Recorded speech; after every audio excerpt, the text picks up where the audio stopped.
just one moment to get this ready to go on live stream on YouTube as well, and then we will get started. So this week we were on week 6 of our beer judge training. And as I had mentioned earlier today on our Discord, assuming that we have enough time, I think we'll have plenty of time tonight. What I thought we would do also when we wrap up with these last 5 German European lager styles, I would spend a few minutes going over diacetyl, as it's the most common off flavor you're going to find in beer.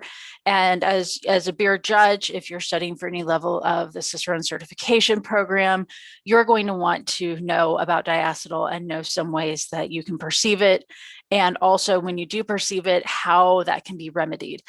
So as we're going through these weeks, when we have weeks where there's a smaller amount of beer styles, I'll try to throw some of those in at the end as well to just get a little bit more supplemental information for you as you're preparing for your exams and also preparing, of course, to be a beer judge. So with that, I will get started with our beer styles. So today we are talking about dark European lager and strong European beer. And let me get this where I can share it. As always, as you have questions, please put them in the Q&A, and I will take a brief pause between the our first and second beer style categories to answer any questions that you may have. And then also as a reminder, I'll say this again at the end, but next week we are at our halfway point and we will be doing a review session. So the review session for next week will look a little bit different. Rather than meeting via Zoom webinar, we're going to meet in a Zoom chat room. So that way I can see all of your faces and you all can see each other, and we can ask questions, talk through anything that you need to talk through as you're preparing to go out into the world as a beer judge, or if you're looking for resources or whatever. In the weekly email that went out last week, you should have seen the link to be able to submit any questions. If you have questions for the review session you would like to submit ahead of time, you have the option of filling out that form. It will say anonymous. Ask whatever you would like. We can talk about them. Of course, you are all more than welcome to come to the review session prepared to ask questions. I just like to give people the option to submit questions ahead of time, submit anonymously, if that makes you more comfortable in being able to ask your questions. Please don't self-select out of asking questions because as we've seen through these sessions each week, you all have such insightful questions, and so many of them I find, it even makes me stop to think about, well, wait, why is it like that? And some really great discussion topics. So please, any and all questions you have, don't be afraid to ask them because they're valid questions. And if you have a question about it, somebody else likely does as well. And those links will also be contained in the email going out this week. But just know that that's available for you if you would like to submit something ahead of time for our review session next week. So with that, let's get started with our beer styles we'll be covering today. We have 5 today. So we're going to be talking about Munich Dunkel, Schwarzbier, Doppelbock, Eisbock, and Baltic Porter. These are all really fun styles to talk about. They're even more fun styles to drink. A lot of them, you don't see them very often. So let's get started. So as always, we have our score sheets on here when we're talking about evaluating the beer styles. The score sheet on the left, the competition score sheet, is generally the kinds of descriptions that we go through each week with these beer styles. That's where you would plug them in into the score sheet. And those are as you are perceiving a beer, evaluating a beer, filling out your score sheet, have that BJCP score sheet in front of you and fill that out. That's going to, be great practice. Is also going to help you develop your palate because you're going to be thinking critically about that beer that you're drinking. And also, as a reminder, it went out in the email last week. I do have a form set up now where if you would like to submit any of your practice score sheets for review and feedback by other BJCP judges, by a certified Cicerone, advanced Cicerone, myself, That mechanism also exists now. You should expect to receive your feedback within a less than a week is what our goal is going to be. But with that, again, you can just upload your score sheet. I highly recommend if you filled one out, go ahead and upload it. Don't worry about, the whole point of the process is to get another set of eyes on it and get feedback on how you can improve your score sheets. So this is practice. So when you sit down to take your BJCP tasting exam, or when you sit down to judge at a table the first time, you're much more confident in your ability to fill out that score sheet. So that information is available in last week's newsletter. I will also get it up on the website this week, but I highly encourage you to take advantage of that. And again, don't self-select out or be worried that your score sheet is not enough. You may remember the story I shared of my most recent competition I entered beer in, where one of the score sheets I got back, for aroma, it said good. For appearance, it said good. For flavor, it said good and malty. So as long as you're not submitting something like that, you're going to do great. So please submit those score sheets if you would like to get review on those. And it also can be very validating to have somebody read over what you wrote and say, yes, you are absolutely on the right track. And then the exam score sheet, this is what you're going to see when you go in to take the BJCP tasting exam. You won't have those off flavors descriptors on the left-hand side. You will just have the names, which is also one of the reasons why when we have shorter weeks like this, I'll try to continue to do some quick off flavor review. So that way, it's not as big of a deal that you don't have those descriptions in front of you as you're filling out the score sheet on the exam. So on to the beer styles. Dark European lager overview. This is kind of how it was the last couple of weeks. Also, the name really encompasses everything that this style category is about. So German Vollbier lagers, everything in this category is going to be a lager. And then remembering from the past 2 weeks when we're talking about Vollbier, that is full/entire beer is how it's known in Germany. And that denotes beers with a strength or an OG of 1044 to 1057 or 11 to 14 degrees Plato. Stark beer is the stronger beer, and that's going to be all beers with an OG of more than 1065 or 16 degrees Plato. Again, these aren't things that you need to know for the exam, but as you're reading through the guidelines, when you see Vollbier, when you see Stark beer, you can remember that we've talked about these and what those mean. Again, also a good reminder that beer styles are a consensus and they change, they evolve over time. And what we use in the United States isn't necessarily how brewers categorize their beers in places like Germany or Belgium. Also, dark European lager, so it's going to be darker than amber brown. If you recall last week, we talked about the amber malty and amber bitter European beers. So these are going to be darker than that. So darker than an amber brown, so about 14 to 30 SRM. So starting with Munich Dunkel, this is a great style. This is one of those styles that when I see it on a menu, I will invariably order it because you don't see it very often. And again, I'm partial to malt forward beers. So I will typically order the most malt forward beers I can find.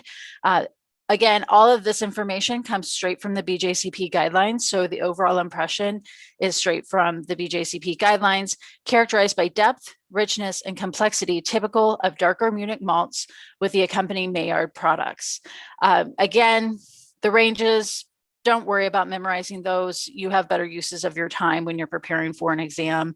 That's really something that you don't need to worry that much about until you get someplace around advanced Cicerone level, if you're taking that exam, or if you're taking the BJCP written exam, that's when you'd want to be more familiar with the different specific ranges. But for purposes of what we're doing here, don't get too hung up on that. Know that Munich Dunkel is going to be an average strength ABV beer. So with the aroma, again, thinking through our score sheet as we're figuring it out or filling it out, when you are presented with a beer that's a Munich Dunkel and you are smelling it, you are evaluating it, these are the kinds of things that you would expect to find in your Munich Dunkel. So again, it's malt forward, it's going to be very rich, elegant, deep malt sweetness is going to be a lot like a bread crust. often a toasted bread crust, because again, we're talking about using a darker Munich malt. So thinking way back to when we talked about beer flavors, where flavors in beer come from, something like a Munich malt has been kilned for a little bit longer to develop those browning flavors and those Maillard flavors. So is going to be more of that bread crust, but specifically it's going to be almost that toasted bread crust flavor. A malt like a Munich malt is going to be kilned at a fairly high temperature, not enough to qualify as like a caramel or a roasted malt, but it is going to be kilned for a fairly long time at higher heat to develop kind of those darker flavors. Fresh traditional versions often have higher levels of chocolate. Again, they often do. They don't have to. So if you're evaluating a Munich Dunkel and you don't get a level of chocolate, that's not necessarily a fault. It's not a fault. It's if you perceive it in a fresh example, that's fine. You don't need to be looking for it in every Munich Dunkel that you taste. Hops. So again, malt forward style, we're going to expect those noble hop aromas. So German hop aromas of spicy, floral, or herbal. Those are acceptable. And again, it's slightly because it's going to be a malt forward style. And then clean fermentation profile, because it is, after all, a lager. So we wouldn't expect to get much in the way of a fermentation profile. The color is going to be deep copper to dark brown, often with a red or garnet tint. Munich Dunkel, and then we'll talk about Doppelbock in a few minutes. Personally, I think those are two of the prettiest beers because they do have those really beautiful, like that coppery dark brown color, and then those red or garnet highlights in them. And I am no stranger to writing, "This is a very pretty beer," on the score sheet on appearance. If it's a great looking beer, I will tell them it's a great looking beer. If looking at it makes you excited to be able to drink the beer, write that on the score sheet as well. Our clarity is going to be usually clear, but there may, if you have an unfiltered version, it can be murky. Again, you would expect it to be clear. If it is murky, that's not necessarily a fault. That could be, that's, maybe when you put on your detective cap and you need a little bit more context and information for why that beer is murky. If you taste it, you'll be able to pick those things out. Other indications that maybe the murkiness is caused by other reasons beyond being unfiltered. Our head color is going to be light to medium tan, and the head texture is going to be creamy. So with our flavor, it's going to be much like the aroma. Malt forward is going to be moderate malt flavor, dominated by soft, rich, and complex flavors of darker Munich malts, usually with overtones reminiscent of toasted bread crust. You may get mild caramel, toast, or nuttiness. Again, you don't have to. If you don't get that, it's not a fault. Again, our very fresh examples may have a chocolate character, but doesn't have to have. The things that are inappropriate in a Munich Dunkel as you're tasting it are going to be any really roasted grain flavors. So burnt, harsh. If you get grainy flavors, those are going to be inappropriate always. If you get pronounced caramel flavors, specifically from crystal malts, that is also inappropriate. So Munich Dunkel really should be a very simple beer recipe. You would expect to get those Munich flavors, again, like the darker Munich malt flavors. And we've addressed this a couple of times with different styles, that there are a lot of ways to arrive at a color or an ABV, but understanding what your grain bill specifically should look like as you're building a recipe is so important, because yes, you could use crystal malt instead of darker Munich malts, instead of other malts to get that color, but it's going to mess up your flavor. And with a Munich Dunkel, that's really going to be a showcase of Munich malts. There should really be mostly Munich malts in there. So that's also why when we're talking about styles like this, burnt flavors from roasted malt, you shouldn't have roasted malt in a Munich Dunkel. You shouldn't have a crystal or caramel malt in a Munich Dunkel. So if you taste those flavors, that is inappropriate. Hops, with our bitterness, is going to be moderately low, but perceptible. It should be there to help balance that malt sweetness, because again, if we had a beer that was just 100% malt, with no hops, it would be cloyingly sweet. It wouldn't be very good at all. So the bitterness for a beer like a Munich Dunkel is going to be there to make the malt not cloying. If you have hop flavor, we're going to expect those German hop aromas of floral, spicy, or herbal. But again, you don't have to have any. If you don't get hop flavor, it's not a fault. If you are getting a lot of hop flavor, kind of on the flip side of that, that's going to be a fault. So if you're tasting a Munich Dunkel and it's very, the hop flavor is, moderate to high, that maybe that could be more characteristically just like put into a different style. But with the hops, with our malt forward styles, the bitterness is really going to be the main driver behind them. Fermentation characteristics, you would expect the clean fermentation profile, clean lager character in it. Our finish and aftertaste, medium dry finish with malty flavors lasting into the aftertaste, although the hop bitterness may become more apparent. Again, when the hop bitterness may become more apparent, it's still moderately low, but perceptible. So keep that in mind as we're learning how to fill out these score sheets. It's fine if you get hop bitterness in the aftertaste, but it should still be moderately low, right? Like the becoming more apparent doesn't somehow mean it's okay to have like a higher level of bitterness in your Munich Dunkel. Our mouthfeel of the body is going to be medium to medium full. Carbonation is going to be moderate. Schwarzbier. Schwarzbier is one that's a lot of fun. Again, you don't see it very often. I will almost always order it when I see it. I had one on Nitro the other night because again, like looking at the menu, I just zeroed in on the Schwarzbier. So one very pedantic thing, but still correct, is there is no T in Schwarzbier. It's not a Schwarz beer. It's a Schwarzbier. If you said Schwarz up until now you know. Moving forward, there's no T in Schwarzbier. And that's also what the little like preview text was in my email last week.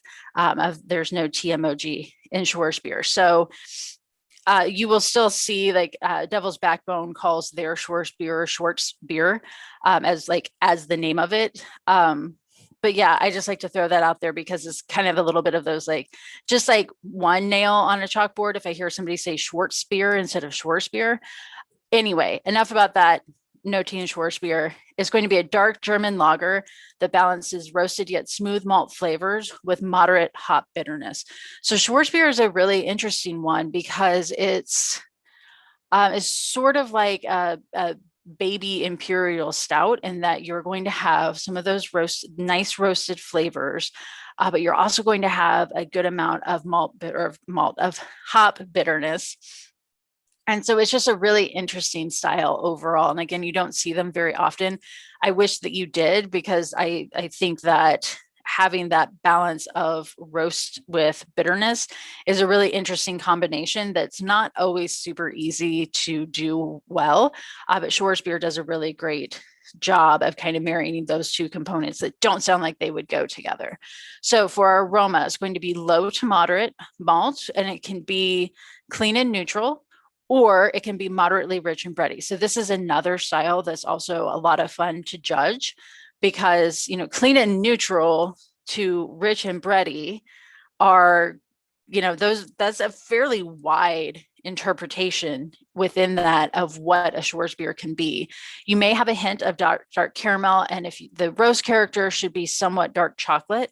It could also be coffee-like, but it should never be burnt. So that is one way where it is different from something like an imperial stout. Your roasted character is going to be on the lower end of the roast. So thinking again through that sources of beer flavor, and the longer that we're roasting the malt, the more we're getting those astringent, acrid, burnt, harsher notes of roast. This is going to be down below this because a Schwarzbier is also kind of like an Irish stout in that you see it and it's dark and you think it's going to be something, this really heavy thing, and it's actually really light bodied and a very easy to drink beer. So our roast character isn't going to be very overpowering at all. If there's a hop aroma, again, it's optional. That's going to be spicy, floral, or herbal. And, in 2 weeks when we start on British beer styles, we'll at least leave the spicy, floral, or herbal hop descriptions behind. Although we will still talk about herbal. But every week I just get a little sick of saying like spicy, floral, or herbal hop, but that's what German hops are. So clean lager character, you may get light sulfur, but again, you don't have to. It's not a fault if you do get a light whiff of sulfur. The color is going to be medium to very dark brown, often with deep ruby to garnet highlights. It typically won't be actually black. It can be, and that's, again, that's fine if it is, but typically it's going to be a very, very dark brown, again, with those really beautiful ruby or garnet highlights in it. Very clear, persistent tan, large head. Our flavor, again, light to moderate. It can range from clean and neutral to moderately rich or bready, rich and bready, I should say. Then the light to moderate roasted malt flavors can give a bitter chocolate palate, but it should never taste burnt. So again, if you're like a lot of these styles that we've talked about, if you're tasting something and you think is this burnt, it probably is. If it's making you question whether it's too roasty or not, is probably too roasty. Our bitterness is going to be medium, low to medium. Our hop flavor, light to moderate, spicy, herbal, or floral. Clean lager profile. The aftertaste will dry out slowly and linger, which is going to help that hop bitterness like feature that. And then you'll have that complementary but very subtle roastiness in the background. With something like a Schwarzbier, residual sweetness is acceptable, but it's not required. If it's well lagered, then you wouldn't expect there to be very much residual sweetness at all. So Schwarzbier overall is more of a dry finish, a drier beer, but it doesn't have to be. Body, medium, light to medium. Carbonation is going to be moderate to moderately high. No harshness or astringency despite the use of dark roasted malts. So again, if you're wondering if it's a little too roasty, another indicator that there might be too much roasted malt in there or too dark of a roasted malt is going to be if you're also getting an astringency from the use of those dark malts. So strong European beer. Before we do that, I see that we have a question. I will pop in here really quickly. Should we submit the competition or the exam score sheets for review? That's a really good question, Bonnie. I would say really whatever ones you've been filling out, submit those. If you have been practicing with the exam score sheet without the off-flavor description, that's totally fine too, because really those on the, all of those check boxes on the left-hand side are still they still serve the same function. So really what you're going to be getting most of your feedback on is going to be what you've written in each one of those sections. So if you've been practicing with the exam score sheets, submit that. Whatever you've been practicing on, just submit those. One is not better than the other. And I did that. Okay, done. Is there a difference between a European strong ale and just a strong ale, or are all strong ales European?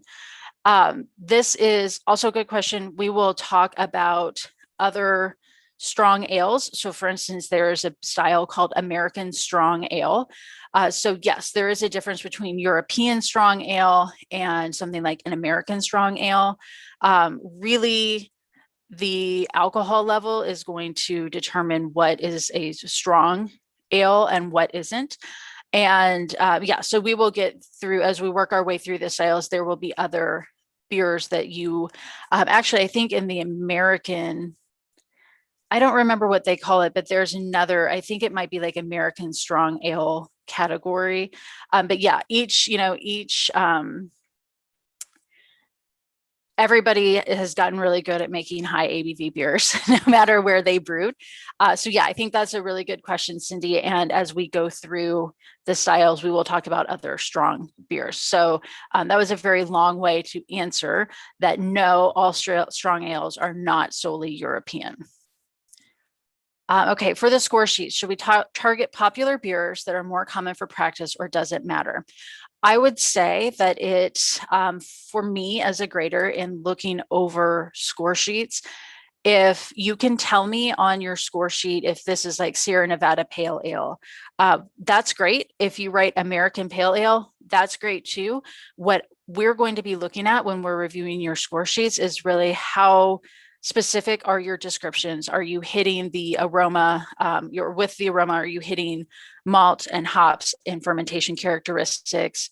Are you, saying this is a moderate spicy German hop aroma, or are you saying hoppy?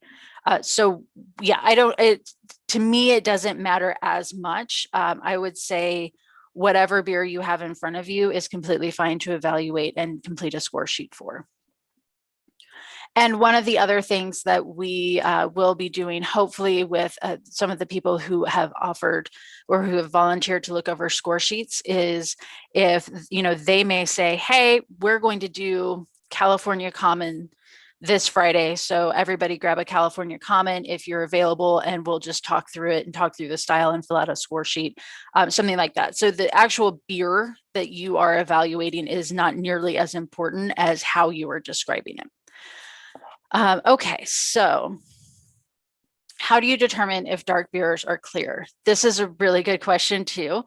And for me, so when we're evaluating beer, particularly for appearance, having a nice white wall, or even I've seen people, I of course don't, I have like hot pink Post-its right here, and that's not at all what I'm looking for, like a white piece of paper to hold up behind it.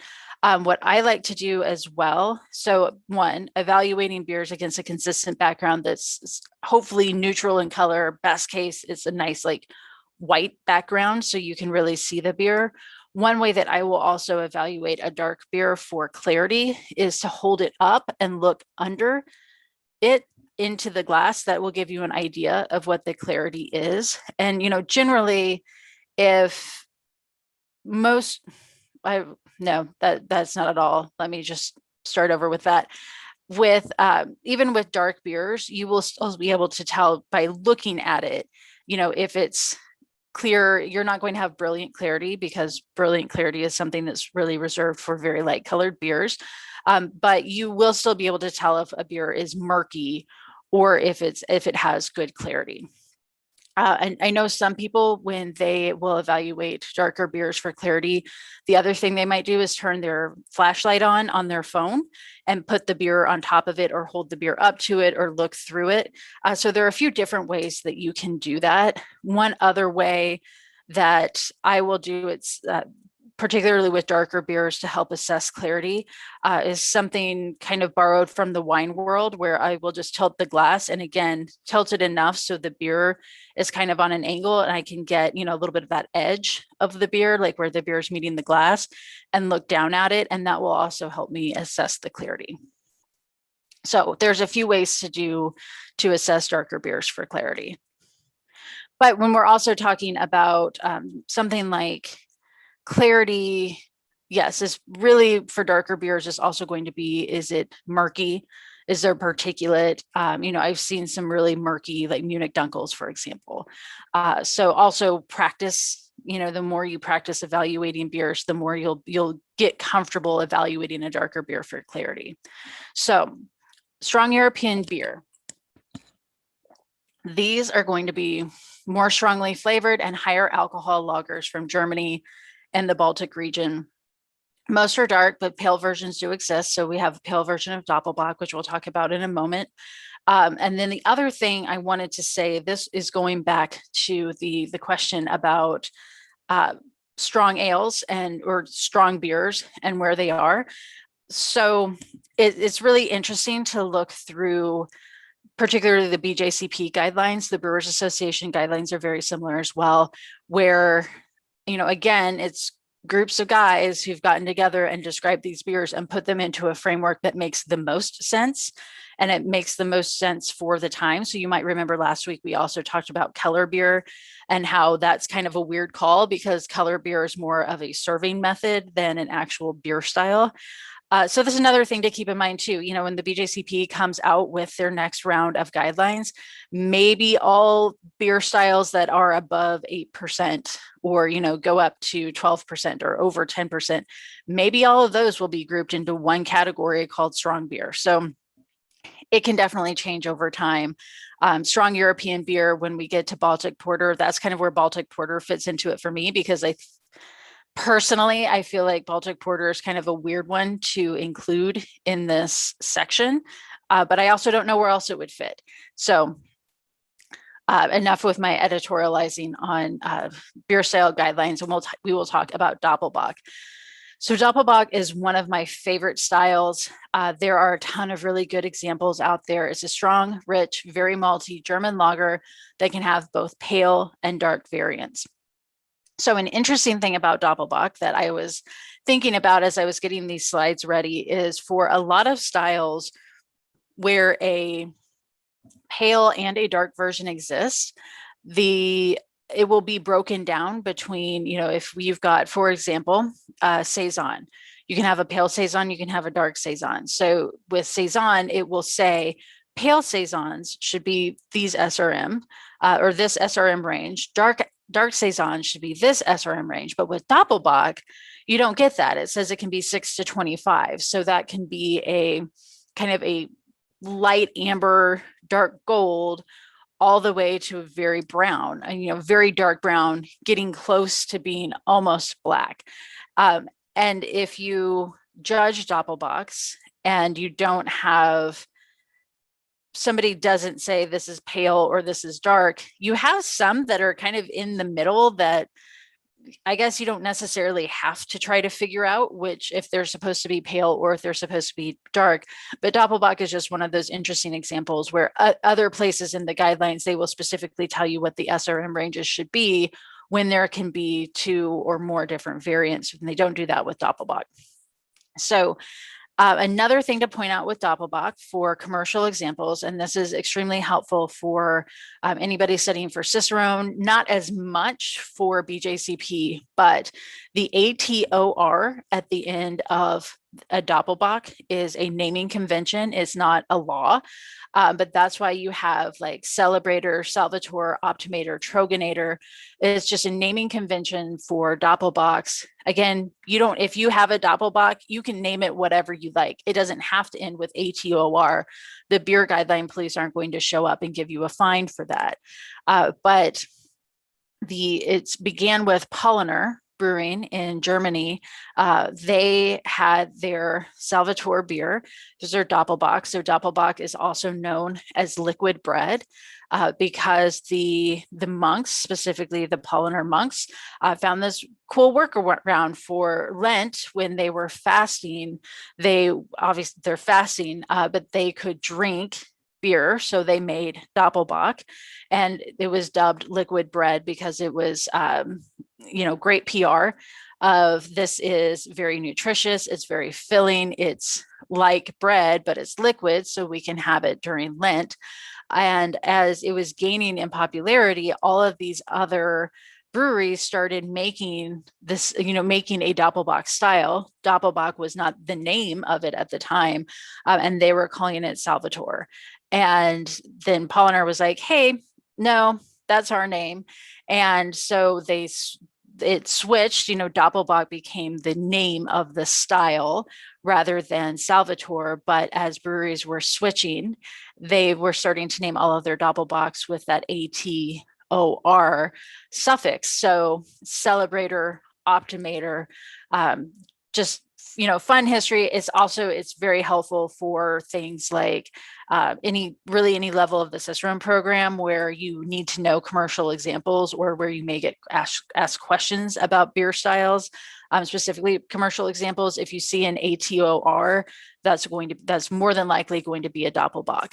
And then the last thing I will say about Doppelbock is it's developed separately from Bock beers. It really developed as its own thing. So Doppelbock isn't the same as like a double IPA. So a Doppelbock, yes, will be higher in ABV, but it developed separately from the rest of the bock styles like Maibock and I almost said Hellesbock, but that's also a Maibock, but a Dunkelsbock, all of those developed separately from Doppelbock. So when we're talking about Doppelbock, very strong maltiness, very, very malt forward. Malt is really the star of the show. For darker versions, most versions of Doppelbock that I've seen in my experience have been dark. You don't get a pale one very often, but again, if you get a pale Doppelbock, you have that really wide SRM range. So as long as it's within that SRM range, it's qualifies for the purpose of the guidelines. So with darker versions, we're going to have significant Maillard products. Light caramel is acceptable. Moderately low dark fruit may be present. For me, with Doppelbock specifically, I always get a huge nose, a huge flavor of dark cherries. So the moderately low dark fruit for me always presents itself as cherries. It smells like a cherry Tootsie Roll Pop. You can also have a very slight chocolate-like aroma. Again, if it's present, it should be very slight. If you're wondering if there's too much chocolate flavor in your Doppelbock, there probably is. Roasted or burnt aromatics are inappropriate. So this is just like our Munich Dunkel. I think sometimes brewers, home brewers, and professional brewers kind of get caught up in making sure that the color is correct without thinking that something like roasted malt, yes, it will get your Doppelbock to the color that you want it to be, but it's also going to add those roasted or burnt flavors, which is inappropriate for a Doppelbock. Doppelbocks are very sweet. They're very malt. It's just beautiful malt showcase. And it can have a lot of flavors. It shouldn't have any kind of roasted flavor. If you have pale versions, you can expect some toasty notes. You will get, again, it's going to be malt forward. There will be some Maillard products, but it's going to be more of, I always think of like some kind of a sweet bread or like freshly baked bread or like freshly baked bread crust, that kind of flavor from a pale version of a Doppelbock. You should not have much of a hop aroma. If it is there, it's acceptable in pale versions, and you're going to expect herbal, spicy, or floral. You may, since it's higher in ABV, you may also get a moderate alcohol aroma. You don't have to. And that moderate alcohol aroma is different from a beer taste or smelling and tasting fusel. Like that when you describe, when you've had a beer that you would describe as hot because of the fusel alcohols, that is not the same as this moderate alcohol aroma that you could get. So that means, I guess, to put a finer point on that, if you were drinking a Doppelbock and you would describe it as hot, that those fusel alcohols are a fault. That's not, if you're just drinking it or you smell it and you can smell the alcohol, that's not necessarily a fault, but if it's hot, it is going to be a fault. The appearance, deep gold to dark brown. Darker versions often have ruby highlights. I've talked a lot tonight about how pretty beers are. I think Doppelbock is almost always, hands down, is going to be one of the prettiest beers. They just always look so nice. They look like dark cherries as well as smelling like them. Good clarity. You want a persistent, large and creamy head. So if you have a pale version, you would expect that head to be white. If you have a darker version, you would expect it to be off-white. One concept we haven't discussed up until now, because we haven't really gotten into the high ABV beers, but another thing about the appearance that you can look for, your stronger versions may have impaired head retention because of the high alcohol, and they can also have noticeable legs. So when we're talking about legs in terms of alcohol, that's where, if you swirl the glass, the alcohol is almost got like a viscosity to it. So the beer will kind of, slowly go down the glass. You can see the legs from the high ABV. So our flavor is going to be very rich and malty. For dark versions, we would expect significant Maillard products, some toasty flavors. Very slight chocolate is optional, should never be perceived as roasty or burnt. And moderately low dark fruit is also optional. If it's a pale version, strong malt flavor with some Maillard products and those toasty notes. Again, to me, Doppelbock always comes across as cherry flavored Tootsie Roll Pop. Hops are going to be moderately low to moderate. Since we're talking about a very malt forward beer, we're talking about a higher ABV beer, you can have your bitterness up to a moderate level to be able to balance that out. So your malt can be sweet, but it's not going to be cloying. You shouldn't expect much in the way of hop flavor for Doppelbock. Doppelbocks are not about hops. If it is there, it should be low, and we would expect those noble hop aromas of spicy, herbal, and floral. Clean lager fermentation. Other characteristics, you would have that impression of alcohol strength. This is what I was saying a moment ago. You can have the impression of alcohol strength, but it should be smooth and warming, not harsh, not burning, not hot. Medium full to full body. Carbonation is going to be moderately low to moderate. And the alcohol, again, it can be light. It should never burn. If it's burning, if it's fusel, that is always going to be a fault. So then the next one we'll talk about is Eisbock. And Eisbock is a really fun style, strong, full-bodied, rich, and malty dark German lager, often with a viscous quality and strong flavors. Eisbock, out of all the styles we'll talk about, is the one that has the highest range of ABV. So an Eisbock can be up to 14%. But you don't see those very often. And the reason why you don't see them very often, particularly in the United States, is because Eisbocks are made through a process known as freeze distillation, which is illegal in the United States. It's even illegal for distillers to distill via freeze distillation. But the story behind Eisbock that is more than likely apocryphal is that there was an apprentice who was asked to bring the barrel of Doppelbock inside in Germany because it was going to be a very cold night. And he neglected to do that. So when they came in the next day, the water in the Doppelbock within the barrel had frozen and had actually, broken the barrel as it expanded. The water had frozen, but the alcohol, the beer portion didn't freeze, since alcohol has a lower freezing point. Yes, I think I said that correctly. But alcohol is not going to freeze. So it had concentrated all of that Doppelbock flavor, and that's kind of how Eisbock was born. So a traditional Eisbock is still made through freeze distillation. I've known a couple of home brewers who have done this where, they brew their Doppelbock and then you freeze it and then you extract that concentrated beer that you've made and kind of throw the water away, because who needs that? But an Eisbock is going to be a Doppelbock that has been distilled, and so it's going to be concentrated down to be a higher ABV. Sometimes you will see breweries will advertise an Eisbock. If it's made traditionally, so if it's made through freeze distillation, that is very legal. Or more than likely what you're seeing is people brewing a Doppelbock to a higher ABV and just calling it an Eisbock. Again, no beer style police. So Eisbock, you don't really see that often. The aroma, so thinking through all of this is going to be like a Doppelbock, except more. It's concentrated Doppelbock flavor. So it's going to be rich and intense. We're going to have those significant malt-derived dark fruit aromas. For me, with an Eisbock, I still get those cherries, but it's more of almost like a fruit leather kind of flavor. You should expect no hop aroma. You're going to get definite alcohol aromas. Should not be harsh or solventy. All of the same things we talked about with Doppelbock hold true with Eisbock. Deep copper to dark brown, often with attractive ruby highlights, because again, Eisbock, you can take your Doppelbock, it can be a pale Doppelbock, it can be a dark Doppelbock, and then you're going to freeze distill it to get your Eisbock. So it's going to look a lot like a Doppelbock. Good clarity, poor to moderate head retention because of that high ABV, off-white to deep ivory head. And again, we're going to have those pronounced legs because of that high alcohol. When you swirl your glass, you'll see that you'll be able to see the legs kind of clinging to the inside of the glass.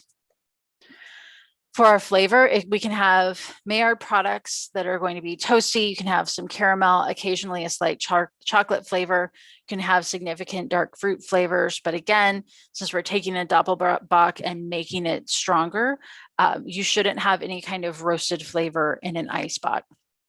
The bitterness is going to offset the malt sweetness just enough to avoid a cloying character. Should have no hop flavor, a clean lager fermentation. The balance is going to be rich, sweet malt balanced with a significant alcohol presence, because again, our Eisbock can be up to 14%, but even a low ABV Eisbock is going to be about 9%. So low for the style, obviously, is going to start at 9%. So it's always going to be a very strong beer. It should not be sticky, syrupy, or cloyingly sweet. So that, again, the distinction between what's cloying, what's sticky, and what's viscous and kind of chewy and full-bodied is something that will come with experience. Is kind of like the Supreme Court with pornography, right? I'll know it when I see it. It's kind of like that with Eisbock too, or with any beer. You'll understand what cloying is when you taste it, and you'll know how that's different from just a very sweet beer. Full to very full body, low carbonation, significant warmth without sharp heat, very smooth without harsh edges from alcohol. So you shouldn't have any kind of, those fusels again, or other kinds of concentrated flavors. So then the last style we'll talk about is Baltic Porter. So this is the one that I think is kind of a weird inclusion in this particular category, but I don't know where else I would put it. So the overall impression often has malt flavors reminiscent of an English porter and the restrained roast of a Schwarzbier, but with a higher original gravity and alcohol content than either one. So Baltic Porter on its own is just an interesting thing. As you can tell, it's like when an English porter and a Schwarzbier love each other very much, they create a Baltic Porter, but it's going to have a higher alcohol level than either one of those. So with Baltic Porter, again, it's one you don't see very often. Technically, a Baltic Porter can be, you can brew it with either a lager or an ale yeast. Either one is correct. The malt is going to be a rich maltiness. You'll have that caramel, toffee, nutty to deep toast and or licorice notes. So those licorice notes are one of the things that's more of a hallmark of a Baltic Porter that you don't necessarily see in a lot of other beer styles. You'll have some darker malt character that is deeper chocolate, coffee, or molasses, but again, it should never be burnt. So it's going to have that restrained roastiness similar to a Schwarzbier. You should expect no hop aroma.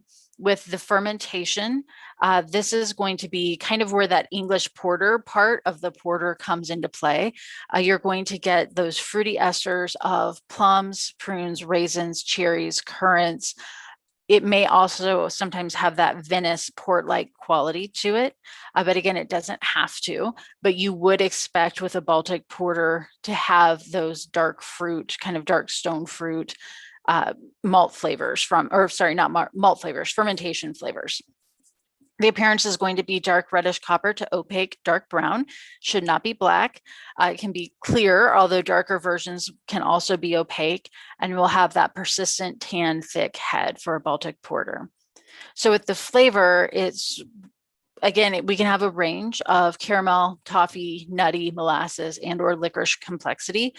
You can have, really any blend of any of those flavors. You can have that hint of roast coffee or licorice in the finish. So like just that little bit of restrained roastiness, and hints of black currant and dark fruits from the malt.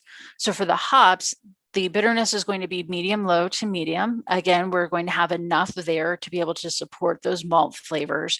And our hop flavor is going to be none to medium low. It can be slightly spicy.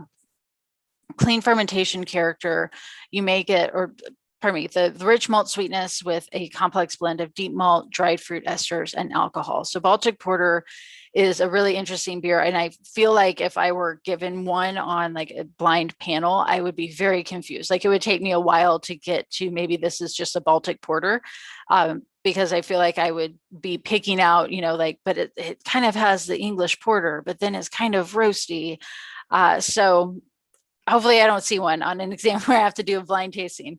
Full mouthfeel, medium to medium high carbonation, and then that well-aged alcohol warmth. So again, with all of these styles that are higher ABV, warmth is different from hot. So make sure as you're tasting beers, if you're wondering if it's too warm that it's hot, it probably is. And then that is our last slide for this. So I'm going to stop this share. I see that we have one more question that rolled in. Is poor head retention an attribute of all high ABV beers or just certain styles? So yes, good question. The poor head retention is going to be an attribute of high ABV beers. So alcohol is known as foam negative, so it's going to dissipate the foam in the beer, so you won't have very good head retention. So that's also, that can be good if you're that can be good detective work if you've got a beer that has poor head retention and like it tastes hot, or it seems like it's at higher ABV, maybe too high for this style. The poor head retention can be another one of those kind of pieces of information to help you determine is this some sort of an issue with like alcohol strength or lipids or something like that. So yes, poor head retention, generally most high ABV beers are going to have poor head retention because alcohol is foam negative. It doesn't get along with foam. And so the head will dissipate quite a bit quicker. All right, so I'm going to switch over now to our the diacetyl talk. And again, this is just a bonus because I knew we didn't have very many styles to cover tonight, and I wanted to do it last week too, but just kind of ran out of time. So we will do this, and the reason why I'm starting with diacetyl for this is because it is the most common off flavor. And it's an important off flavor to know, and we'll talk about this, but it can come from a couple of different sources. And particularly if you're a beer professional, if you're out in the market or in the industry, it can be good. Well, it is good to understand what diacetyl tastes like, and also to understand what questions you need to ask to help you determine where that source of diacetyl is coming from.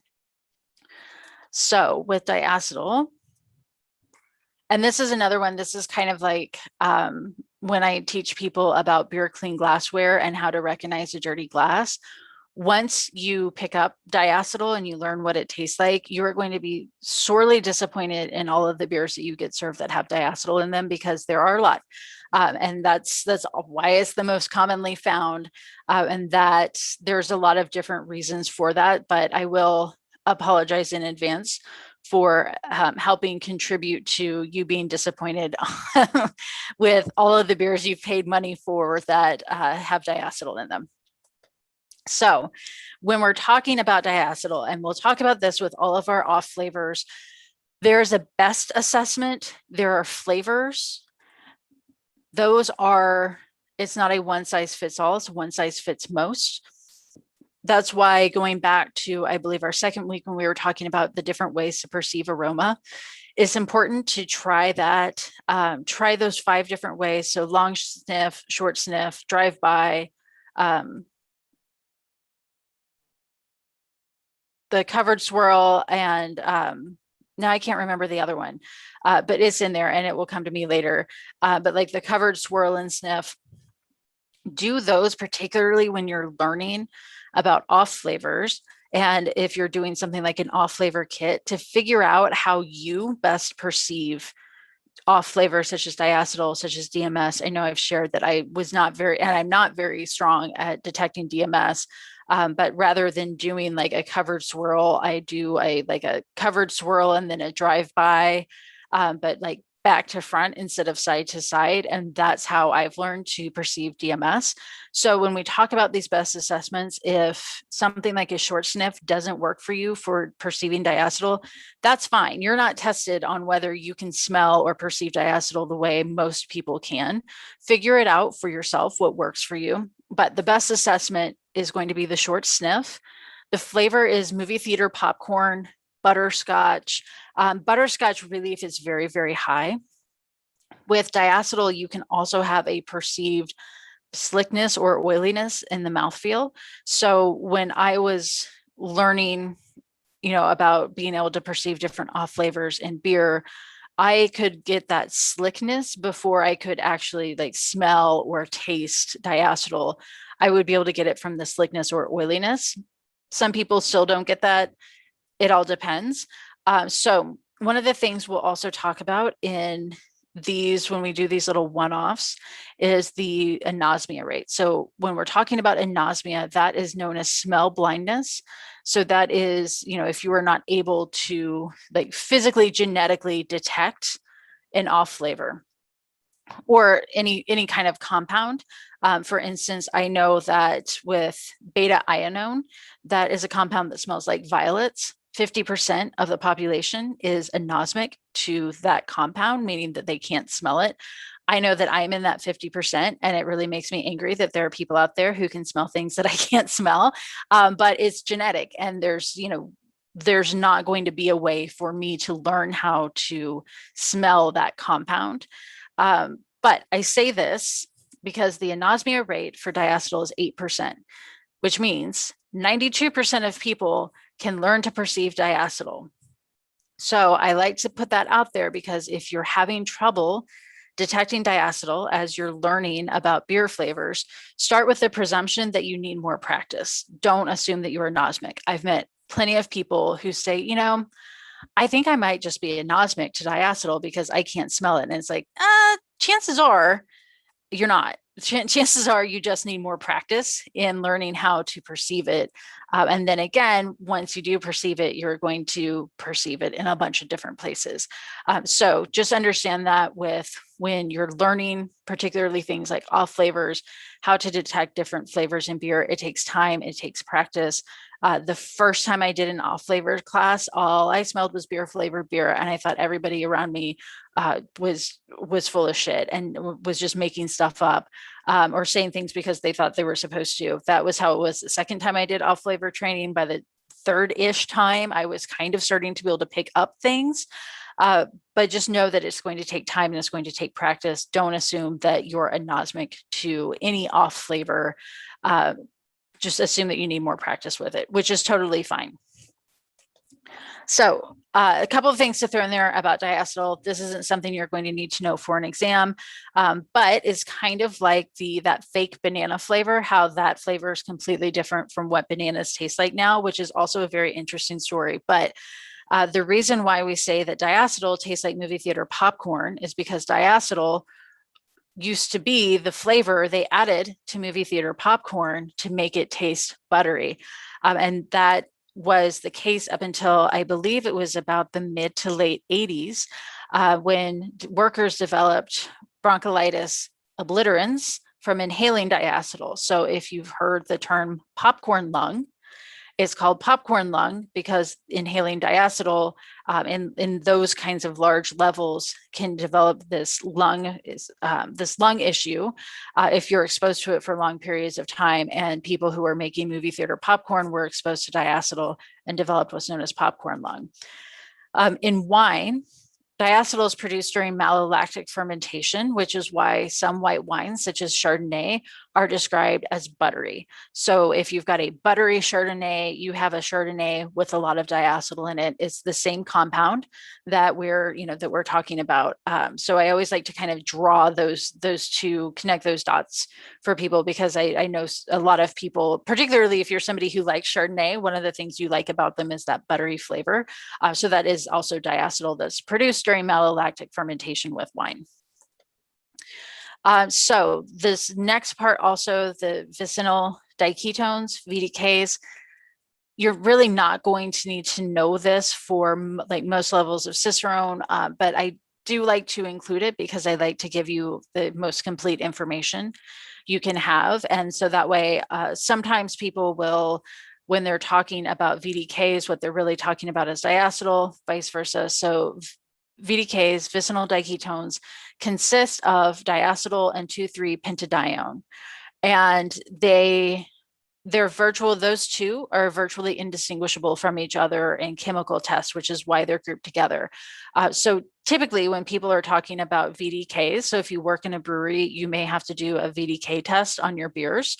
Diacetyl is usually what is specifically being referenced. And the reason for that is that our perception level, our ability to perceive diacetyl is 10 times higher than 2,3-pentadione.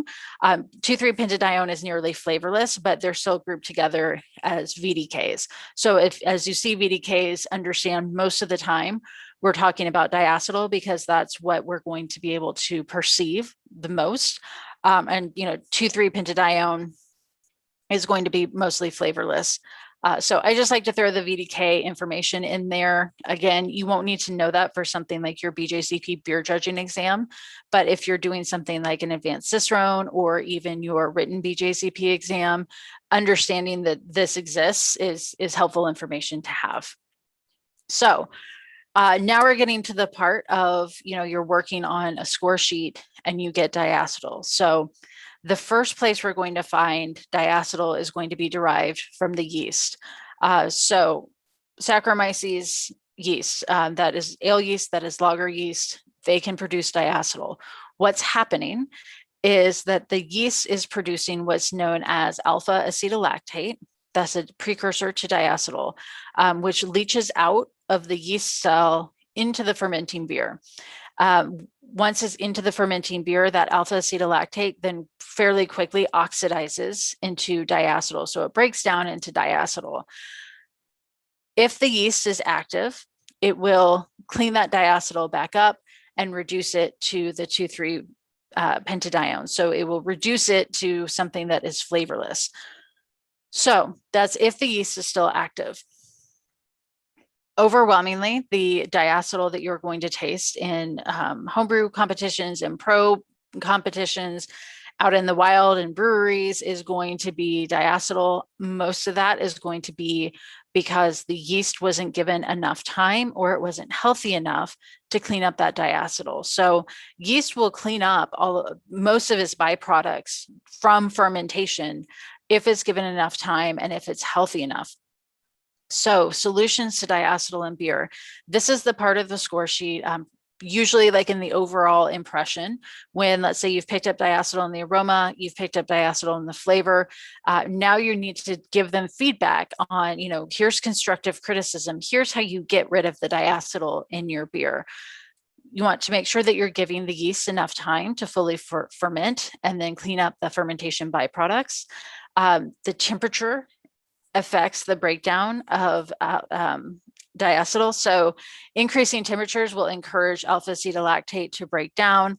And that's when we're doing those VDK tests. What we're doing is heating up the beer and letting it cool down to see if we can taste the diacetyl.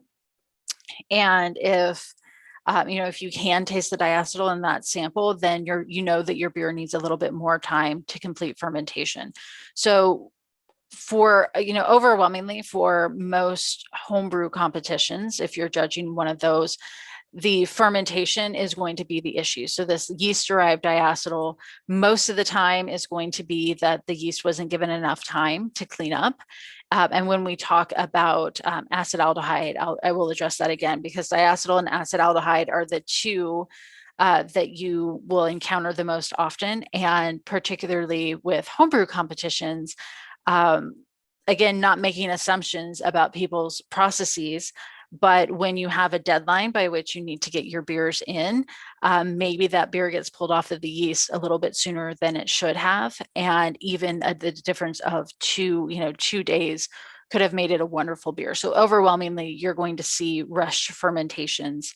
If there's going to be faults in the beers that you're judging, is going to be a result of rush fermentation. And it's more than likely going to be diacetyl and acetaldehyde. And as a reminder, that complete beer faults list that is available in the members area, that is a really good, that one page will tell you diacetyl, tastes like this. here's some suggestions for feedback to give people. Typically, I will just say, make sure you're giving yeast enough time to clean up after itself. Make sure you're using a healthy yeast strain. Make sure you're practicing good temperature control. You just really want to keep your yeast like relaxed and happy. So other organism-derived diacetyl, this one you won't see as much, it's not impossible. And really diacetyl is diacetyl. So if you're judging in a homebrew competition, it will probably be fermentation issues. It could also be if somebody's pouring from dirty draft lines on their kegerator that they've never cleaned. When this is the part that if you're in the industry, if you're, tasting a beer, and from in a tap room, at a beer bar, in a restaurant, and you pick up on diacetyl, that's when you can put on your detective hat and ask questions such as, when was the last time the lines were cleaned? Because I'm getting a little bit ahead of myself, but causes from other organisms. So Pediococcus and Lactobacillus, those bacterial infections arise when you're not cleaning your draft system. Again, this kind of level of detail that's in the next 2 bullet points is like, don't worry about trying to memorize this or feeling like you need to know this. You don't. But again, I like to give you all the information. If you're getting something like diacetyl and acetic acid, then you're going to have a lactobacillus contamination. If you're getting diacetyl but not acetic acid, then this is a pediococcus contamination.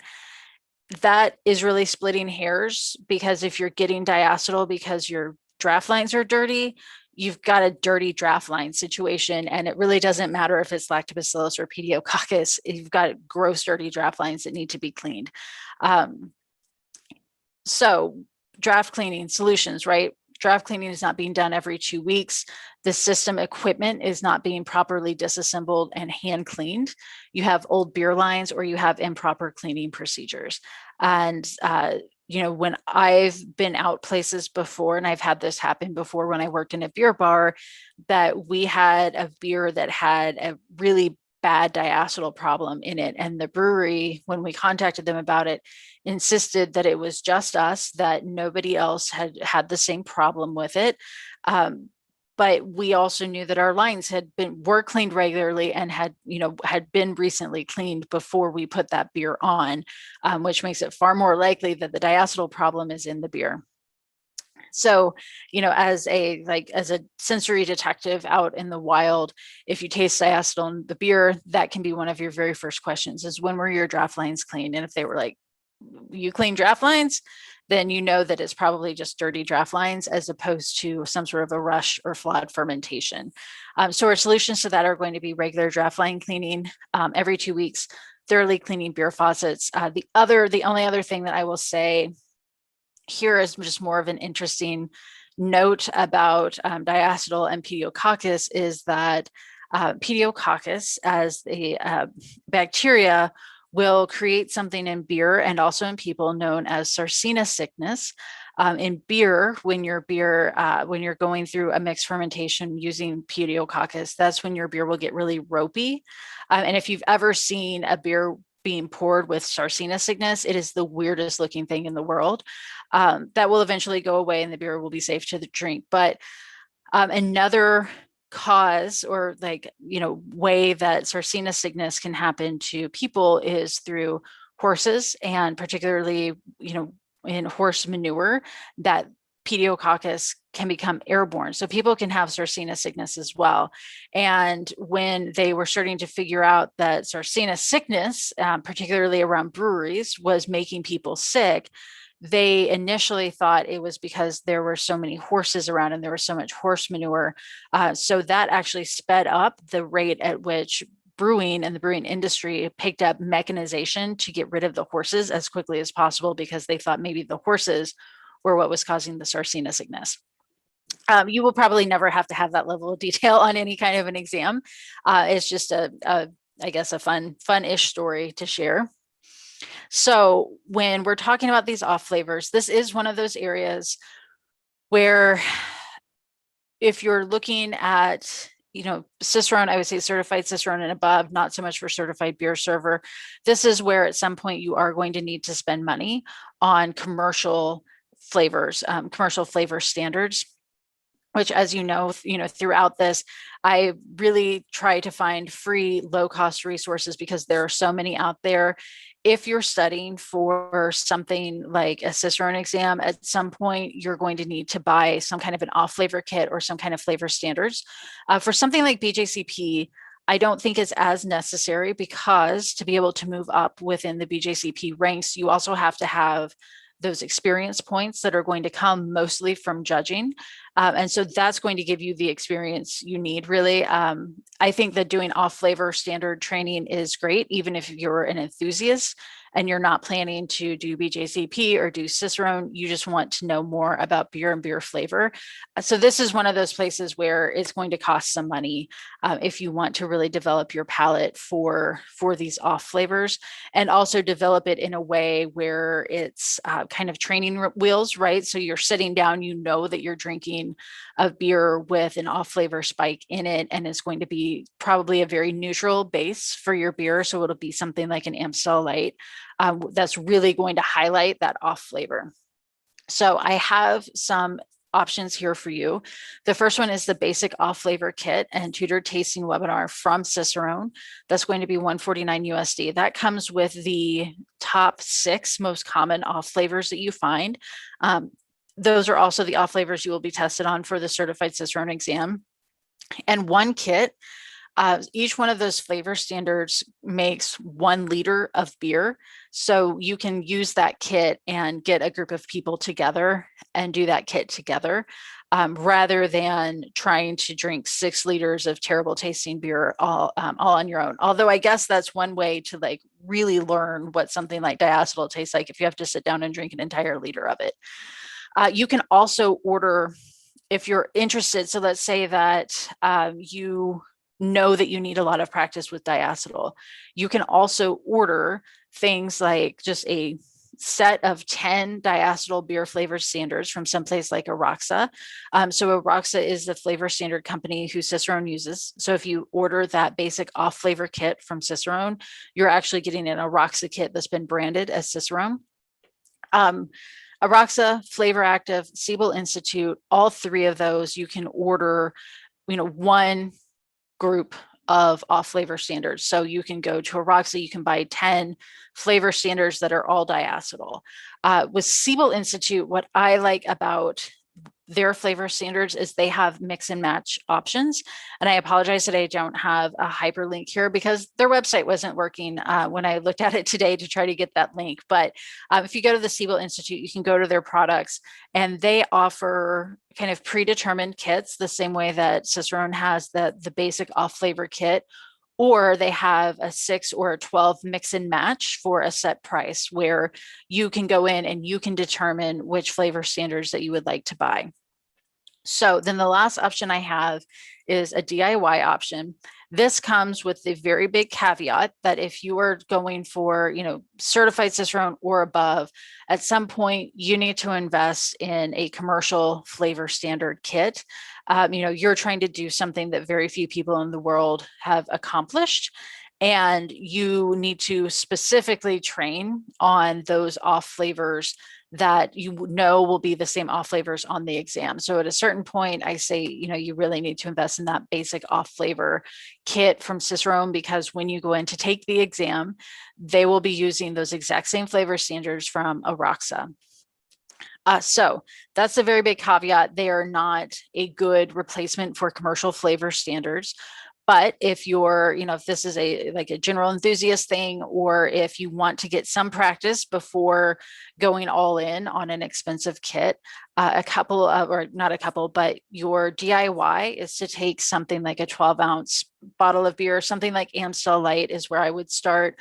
Something that's very neutral flavor base, and you want to add 4 to 5 drops of imitation butter into the beer, mix that together, and that can be one way that you can start to train your palate for something like diacetyl. So imitation butter flavor, not butter extract. So McCormick used to have imitation butter. They discontinued it. Now they just have butter extract. So I was able to find, I don't know if this will pick it up or not, Wilton. I ordered their imitation clear butter flavor directly from Wilton's website. And this is like way more than I will ever need because it's very strong. And I actually had this bottle in my old office and walked into the office one day and was like, man, it really smells like diacetyl in here. And it was because this had leaked. This had leaked in the file cabinet all over a box. So then everything just smelled like diacetyl for several days. So this butter extract, this is not what you want. Don't use the butter extract if you're doing DIY diacetyl. This tastes more like a buttercream, and it is absolutely not the same. So the butter extract is not at all the same thing as the imitation butter. So if you want to do DIY diacetyl, get the imitation butter. Wilton, directly from their website, that's the only place I've been able to find actual imitation butter and not just butter extract. And I think then, yes, that puts us at the end of our diacetyl diversion. And it looks like we have a couple of questions. Okay, so what is a good off flavor kit to purchase? I like if you're doing something like Cicerone, go for the Cicerone, the basic off flavor kit. If that's going to get you the training that you need for the certified Cicerone, advanced Cicerone, master Cicerone, they have other kits that, as there's more off flavors and flavor standards you're tested on, there's more flavor spikes that you can get. Personally, I like Siebel because they have that mix and match. So for right now, I'm studying for the Master Cicerone exam. There are some off flavors and flavor standards that I am not at all familiar with.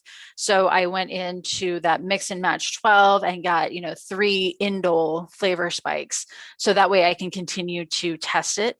One of the bad things about the Siebel ones is they actually come in glass vials, which is not a deal breaker, but it does present just an additional, a very low safety hazard, but it presents a safety hazard just the same, and that you break off the glass vial. So if that breaks, or if you don't get a clean break, you really can't do anything with that flavor standard because there might be glass in it. Whereas something like Flavor Active or Cicerone, those come in plastic capsules that you break open. So those are far safer. It's not a big enough hazard that I don't still order the Siebel ones. Personally, based on my experiences, I find that the Aroxa flavor standards are the very best quality. Because of that, they're often some of the most expensive. Let's see, for the kit from Cicerone, do all the off flavors have to be used at once in a liter, or can you spread it out over studying days? So Lori, this is actually a conversation I was just having earlier today, because they are very expensive and it's a 1 liter of beer. So what I've heard people have done in the past is either make the 1 liter and just commit to studying your off flavors either multiple times or multiple days in a row. They will, I don't remember exactly what the shelf life is of those once you've mixed them into the beer, but it's not forever. You still have to use it pretty quickly. Another thing I know people have done is instead of a full liter, do about half a liter and adding half the flavor standard, because again, you've got that plastic capsule that you're opening. So you can add half of that standard and, kind of work that back together again. Neither one of those is the very best, but I think that you're still going to be able to get the gist of doing that, but you would still need to use that leftover flavor standard fairly quickly because it is going to start to break down. So those are the best ways I've been able to think of. And I'm right there with you because I've got all of these flavor standards that I really don't want to drink an entire liter of beer of by myself. And so I've been going through the same process of what if I put them in swing top bottles and then, just committed to using them over a period of 3 to 4 days. acknowledging that I'm going to get a degradation in the flavor as as time goes on.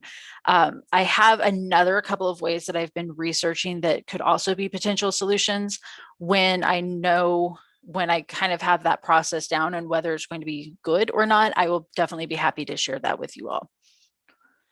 But it is very hard with the kits because you've got a liter of beer.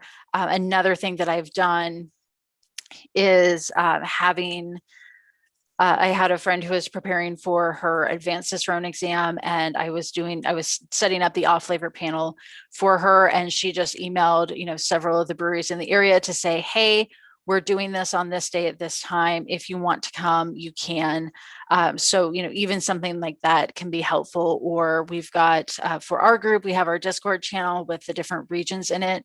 If you are interested in doing an off flavor kit, it would be, it's great to have people go in with you and then also get together and do the kits. I'm very introverted, so the idea of scheduling something like that is enough to make me just say I would rather drink a liter of like diacetyl laced beer. So I understand that that's definitely a big challenge, and I think Eroxa may also be coming out with a like smaller, like 1 dose capsules for people to address not address the problem of me being an introvert, but specifically address coming out of the pandemic, people needing to stay distant from each other and still be able to do those off flavors. So I think that wraps it up for us. As a reminder, next week we will have our review session. Submit any and all questions. Also come ready with questions. If you're cool to just unmute and ask a question and we can discuss. We'll be covering really the first 6 weeks of our training sessions. So if there's any beer styles as you've been studying, any questions that have come up as you've been doing that, bring those.